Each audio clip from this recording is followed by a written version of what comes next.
Ang videong ito ay para sa ating mga kapwa makinista na sumasakay ng mga ME engines o yung tinatawag nating electronically controlled engines at hindi pa gaanong familiar sa performance adjustments gamit ang MOP screen. Shoutout pala kay Chief Engineer Igot na nagturo sa akin ito at nagpromote sa akin para papalit sa kanya.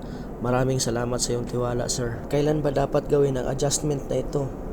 Paano ba natin malalaman na ang ating makina ay balance ang load? Sa pagkuha ng tamang adjustment ng pagbalance ng load ng ating makina, lalo na ang pag-manual tuning, ay kailangan natin ang mahabang pasensya at kailangan nating i-analyze ng maigi ang mga performance results. Maliban sa worn out na ang cylinder liners at piston crowns, isa sa contributing factor na kaya tayo napuputulan ng piston rings kasi imbalance yung load ng ating makina.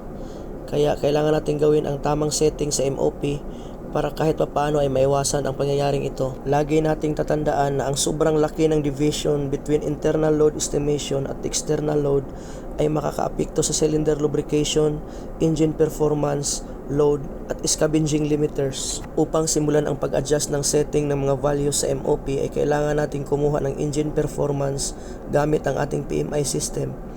Tapos ikumpara natin yung engine load sa PMI system doon sa estimated engine load ng MOP. Kung ito ba ay parehas o ang deviation ba nito ay within 2 to 3%. Kung pasok naman sa 2 to 3% ay hindi mo na kailangan mag-adjust pa sa MOP.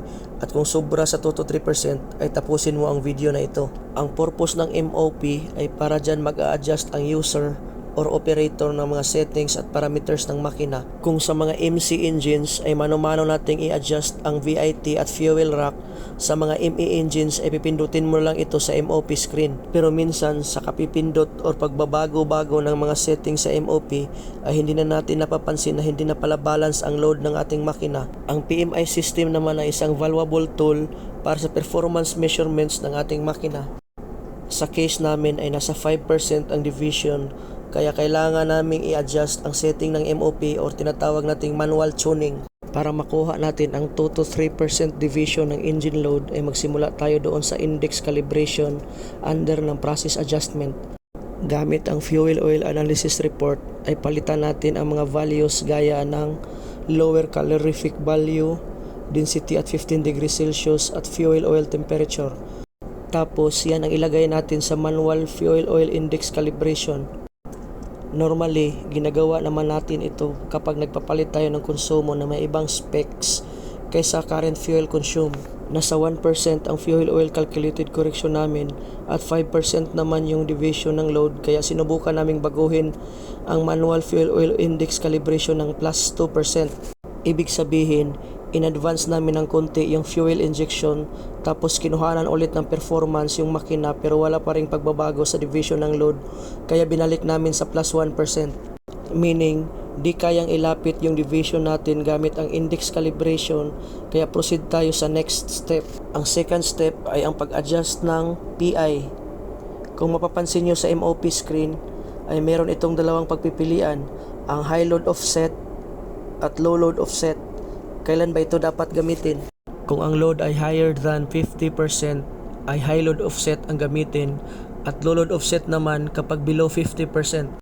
Laging tatandaan na huwag i-adjust ang PI kung ang pagbabasihan mo lang ay ang malaking deviation ng exhaust gas temperatures.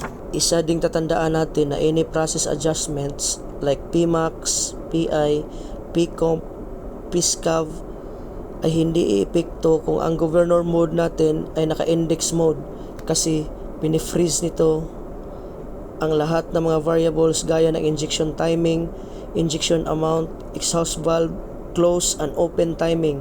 Kaya kailangan naka-RPM mode kung mag-a-adjust ng settings sa MOP.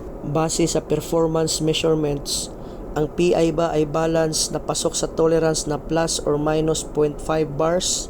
Kung hindi, ay kailangan nating i-adjust ang mga values ng PI sa MOP. Sa pag-manual tuning ng PI ay mayroon rin itong formula para sa high load at low load offset, pero hindi namin ito ginagamit. Pinagtsagaan naming isa-isahin ang pagdagdag bawas ng PI values sa high load offset para makita namin ang pagbabago ng dahan-dahan. Ang importante lang nito ay sa bawat adjustment na gagawin ay kailangan kunan mo lagi ng performance ang makina. Paulit-ulit natin itong gagawin hanggang sa makuha natin ang 2 to 3% division ng engine load. Kung hindi makuha, ng pag-adjust ng PI values ay proceed na sa next step na pag-adjust ng Pcomp at Pmax kung ito ba ay pasok sa tolerance na plus or minus 3 bars. Kung sobrang laki na ang adjustment na ginagawa natin sa PI, Pcomp at Pmax at hindi pa rin makuha ang desired na load division, ay may mechanical problem na ang ating makina at hindi na ito kayang i-compensate ng manual tuning gamit ang MOP. Sa case namin ay nakuha namin ang 1.66% na load division gamit lang ang pag-adjust ng PI. Kung makuha na natin ang desired na 2 to 3% division ng engine load gamit ang pag-adjust ng PI, ay hindi na natin kailangan galawin pa ang Pmax at saka Pcomp. I hope may natutunan kayo mga katropa. Huwag kalimutang mag-follow, like, and share nitong video. Maraming salamat. 2% ka lang. 98.3. Ayun. Ganyan lang yun. Ganyan lang yung pagkakas yan, diskarte. Sir, thank you, sir.